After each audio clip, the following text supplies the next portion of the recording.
اگر دل در داخل این سینه های ما باشد، اگر واقعا ایمان داشته باشیم که الحمدلله داریم، و اگر این ایمان ما جان داشته باشد، باید ما بترسیم، باید خوف وجود ما را فرا بگیره، باید 360 مفصل وجود ما بلرزد که خدایا ما به اطلاع هستیم از مرگ و مردن، فکر میکنیم که از افغانستان فرار کنیم زنده میمانیم، برویم به کشورهای اروپایی اونجا زنده میمانیم، اونجا زندگی آرام داریم، اونجا دیگر مرگ به سراغ ما نمی آید، اونجا دیگر اسرائیل ما را نمی بیند. نه عزیز من، ممکن نیست که بتواند کشور یا مکان تو را از مرگ نجات بدهد. دوستان من، چرا زمین می لرزد؟ این تفسیری کارشناسان زمین شناسی نیست، اونها به خیال دیگری هستند. اونهایی که خود را روشن فکر می دانند، اونهایی که خود را زمین شناس می دانند، این زلزله ها و زمین لرزه ها را می گویند خشم طبیعت است. اونها از حقیقت دور ماندن. امروز خواهید شنید که چرا زمین زلزله می شود. آیا این زلزله یک پدیده جدیدی هست یا امتهای پیشین را هم گریبانش را گرفته بود؟ آیا خدا این زلزله را عذاب معرفی کرده یا نه؟ یا به گفته این کارشناسان خشم طبیعت است، هیچ ربطی به گناه بندگان ندارد، هیچ ربطی به عذاب الهی ندارد؟ نه عزیز من، گول این بدبختان سکولارها را نخوریم. در حقیقت چرا زمین می لرزد؟ چرا آسمان خشمش گل می کند؟ چرا گاهی وقت این دریاها دیوانه می شوند، بحرها تلاطم می کند؟ سونامی رو که یاد داریم که لگها نفر را به کام خود کشانید. چه سبب دارد؟ چه علت دارد؟ الله رب العزت و الجلال در یکی از آیه های سوره اسراء چه زیبا می فرماید: و ما نرسل بالآیات الا تخویفا. ای بندگان من، هیچ اتفاق در زمین نمی افتد، هیچ حادثه‌ای رخ نمی دهد، هیچ کس را گریبانش را مصیبت نمی گیرد. و ما نرسل بالآیات الا تخویفا. ما این نشانه ها را میفرستیم تا شما را بترسانیم، این نشانه ها را میفرستیم تا شما را برگردانیم، این نشانه ها را میفرستیم تا شما بیدار بشوید. این تلنگر است، این استارد است، این گوش زد است، این در حقیقت خبر کردن حضرت حق سبحانه و تعالی است که ای بندگان من، ولا تحسبن الله غافلا عما يعمل الظالمون. ای پیامبر محبوب، تو گمان نکن که خدا غافل است، نمیداند که بندگان چیکار میکنند. ای محمد صلی الله علیه و سلم، گمان نکن که خدا غافل است، نمیداند که ظالمان چیکار میکنند. نمیآید سراغ ظالمان. الله مهلت میدهد و مهلهم قلیلا. مهلت خدا هم اندک است. اگر تا 70 سال گریبان ظالم را خدا نگرفت، فکر نکند که دیگر خدا غافل است، ندیده، خدا نتوانسته، زورش نرسیده. نه عزیز من، این بطش ربک لشدید. گرفت پروردگار تو ای محمد، با آواز بلند صلی الله علیه و سلم، گرفت پروردگار خیلی سخت است. در وقت خواب باز می آید مرگ به سراغت. باز یکی را از خانه نمیگیره، همه را میگیرد. باز تنها بدکار را نمیگیرد، نیکوکار را هم میگیرد. تنها پدر مجرم را نمیگیرد، طفل بیگناهش هم میگیرد. چقدر فکر میکنیم که ما خود گناه نکردیم، ما که الحمدلله نماز میخوانیم. همسرت در خانه نماز میخواند؟ دخترت نماز میخواند، پسرت نماز میخواند؟ آیا حجاب در خانه تو هست؟ آیا از همسایه خود اطلاع داری؟ آیا امر به معروف و نهی از منکر کردی؟ و اگر نکردی بدانی وقت عذاب آمد خاص برای ظالمان نیست. شاید اونهایی که در این زلزله جانگداز که هزاران نفر از این دنیا رفتن و قربانی شدن، شاید همه اونها مجرم نبودن، در بین اونها صالحین هم بود، انسانهای نیک هم بود، ولی وقت جلب ظالمان گرفته نشود، جلب منکر گرفته نشود، وقت دعوت دین نکنیم، واتقوا فتنة لا تصيبن الذين ظلموا منكم خاصة. بترسین از فتنه، بترسین از عذاب الهی که وقت آمد مخصوص ظالمان نیست، همه را میگیره. حضرت عبدالله ابن عباس میفرماید اگر امر به معروف و نهی از منکر را امت پیامبر ترک کردن، عذاب خدا هم صالحانشان را میگیرد و هم فاسدانشان را میگیرد. پس عزیز من بیاییم فرصت داریم. چه بسیارن مردمانی که در صفحات می آیند دشمنان را نثار علما می کنند، با پیامبر دشمنی می کنند، با قرآن دشمنی می کنند، مسخره می کنند حجاب را، موسیقی را غذای روح می دانند، ولی وقت عذاب الهی آمد باز در وقت عذاب صدا میزنن الله اکبر. در وقت عذاب باز خدا را یاد میکنن. شاید چه بسیار بودن که نماز نخوانده بودند، شب خفتن کس نخوانده بود.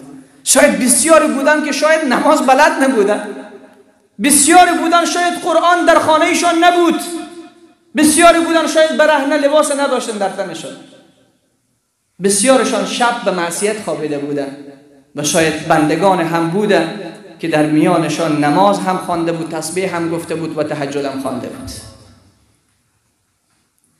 پس عزیزان من، و ما نرسل بالآیات الا تخویفا، ما این عذابها را نمیفرستیم مگر برای ترساندن که باید بندگان بترسند. ببینین عزیزان من، الله رب العزت و الجلال چی میگوید در یکی از آیه های سوره عنکبوت؟ چه زیبا ترسیم میکند حالات امت های پیشین را.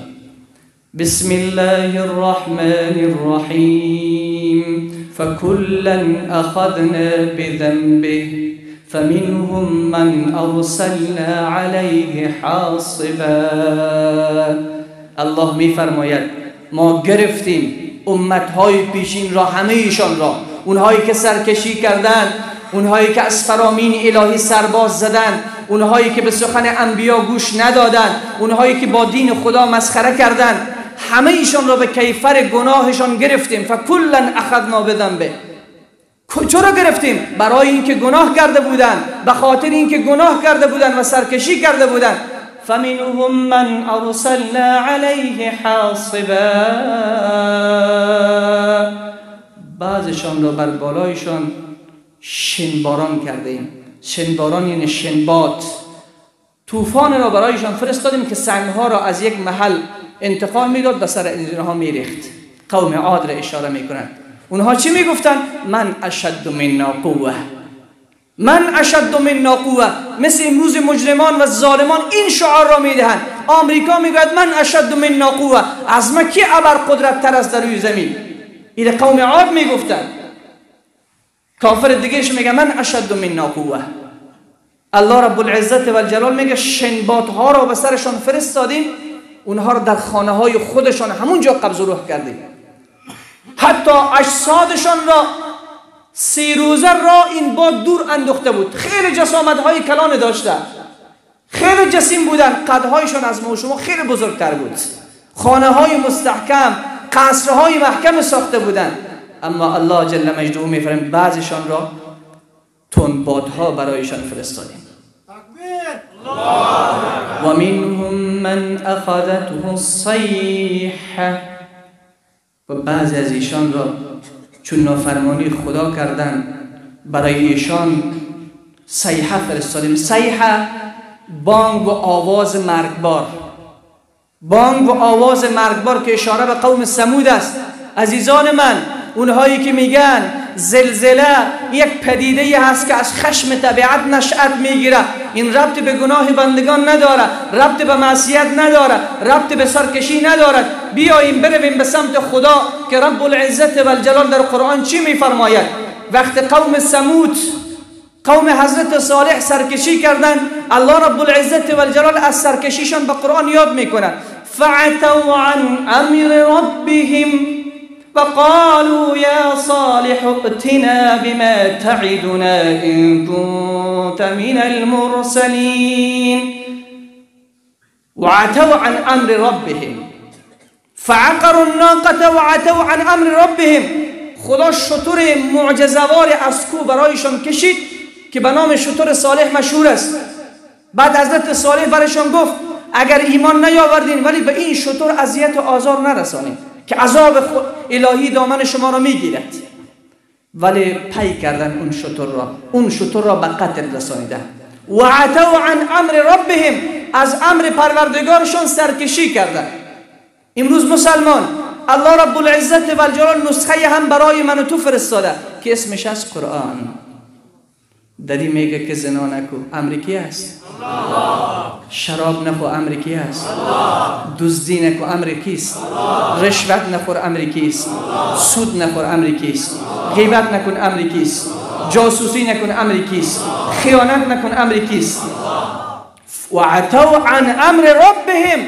چرا قوم ثمود هلاک شدن؟ نافرمانی کردن، سرکشی کردن از امر پروردگارشان. و به حضرت صالح چی گفتن؟ و قالوا یا صالح ائتنا بما تعدنا ان كنت من المرسلین. ای صالح تو همیشه از عذاب خدا حرف میزنی، اگر تو پیامبری، اگر تو راستگو هستی پس عذاب خدا را بیاور. تمسخر میکردن. جوان عزیز، اونهایی که در صفحات قلب شما را خنجر میزنن، به علما توهین میکنن، نگران نباشید. اونها در حقیقت مثل قوم صالح هستند. اونهایی که میگن این کشور را علما تباه کردن، این کشور را علما هلاک کردن، این کشور را علما بدبخت کردن، علما دنیا را به بدبختی کشانیدن. علما همین را امتهای پیشین به پیامبران میگفتن. گفتن اگر راست میگی پس او عذاب را بیاور. الله رب العزت و الجلال چی میگه؟ فاخذتهم الصيحة فاخذتهم الرجفة فاصبحوا في دارهم جاثمين. الله شبانگاه در شب زلزله برایشان فرستاد. چه فرستاد؟ زلزله، زمین لرزه. فاخذتهم الرجفة. الله میفرماید با زلزله گرفته میشانه، با زلزله گرفته میشانه که فرار نکنن. فاصبحوا فی دارهم جاثمین. صبحگاهان وقت رفتن همه به دوزانو و همه نقش زمین شده بودن، همه جان سپرده بودن، همه هلاک و تباه و برباد شده بودن. اینها نافرمانی کردن. الله رب العزت و الجلال، بروین سوره اعراف آیه 77 و 78 مطالعه بکنید. این زلزله عذاب خداست. برای کدام قوم فرستاده می شود؟ برای قومی که سرکشی بکنن، برای قومی که از فرمان الهی فرار بکنن، برای قومی که با دین خدا، با حجاب، با قرآن، با نظام خدا اینا تمسخر بکنن، سریال ها بسازن، مردم به فحاشی دعوت بدهن، دروازه های فحشا را باز کنن. فکر میکنن الله غافل است، الله نمیبیند. میبیند عزیز من. امشب چقدر مادران و زنان به این سرزمین خواب نکرده بودند، اطفال گریه میکردن چون یک شایعه پخش شده بود که در افغانستان هم زلزله میشه. شاید بسیار مادران امشب که نماز نمیخوندن نماز خوانده باشه.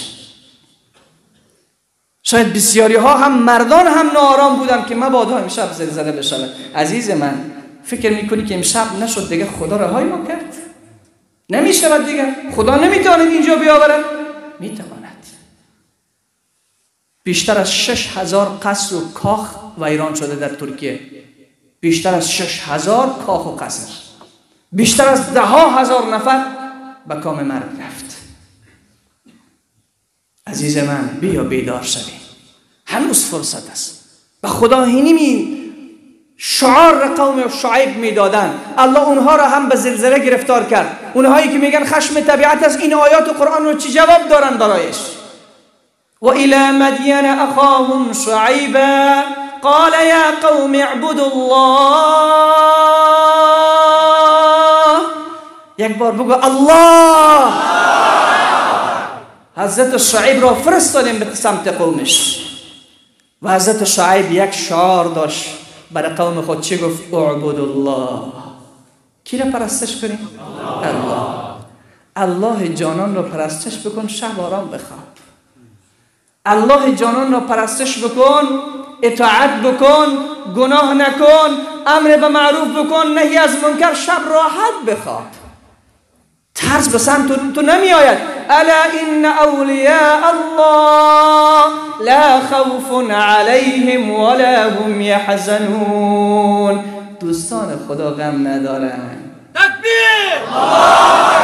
دوستان خدا خوف ندارن، چون اونها با کسی در ارتباط هستند که خالق ای جهان است. با کسی در ارتباط است که زمین مالش است. با کسی در ارتباط است که آسمان مالش است. با کسی در ارتباط است که کل قدرت جهان ما تحت قدرت اوست. با کسی در ارتباط است که اگر بخواهد بعض طفلهایی را از زیر اون قصرها بیرون کردن هنوز زنده است. کی نجات داد؟ با آواز بلند. انسانهای قوی هیکل، بازوهای بزرگ مردن، طفل را از زیر اون آوارها بیرون کردن که نه توانایی دفع کردن داشت نه فرار کردن میتوانست، ولی زنده اصلا خراش بر نداشتن. خراش بر نداشتن. کی نجات داد؟ بلند کی؟ الله. محترم نجات میده، ولی برگردیم به سمتش. و الی مدین اخاهم شعیبا قال یا قوم اعبدوا الله. چه جمله جالب است و شیرین است. خدایا ما را بندگان مطیع و فرمان بردار بگردان. خدایا تمام مسلمین را در جهان خدایا پشیمان از گناه بگردان. همشان را به سمت خودت دعوت بده. اعبدوا الله. خدا را پرستش کنین. ورجو الیوم الاخره. و امید به روز آخرت داشته باشین که آخرت می آید. اگر شاید نجات پیدا کرد یک ظالم از عذاب خدا، از در این دنیا به اون عذاب گرفتار نشد، فکر میکنه دیگه عذاب سراغ من نمیاد. یک چیزی به نام قبر است، یک چیزی به نام جان دادن است، چیزی به نام سؤال نکیر و منکر است، چیزی به نام استاد شدن در برابر پروردگار روز قیامت است. ورجو الیوم الاخره. و او امید بر روز آخرت داره. آخر چه میگه؟ ولا تعثوا فی الارض مفسدین. ای بندگان من، حضرت شعیب به قومش میگفت، پروردگار این را به این امت میگه ولا تعثوا فی الارض مفسدین. به زمین تباهی نکنی، به زمین فساد نکنی.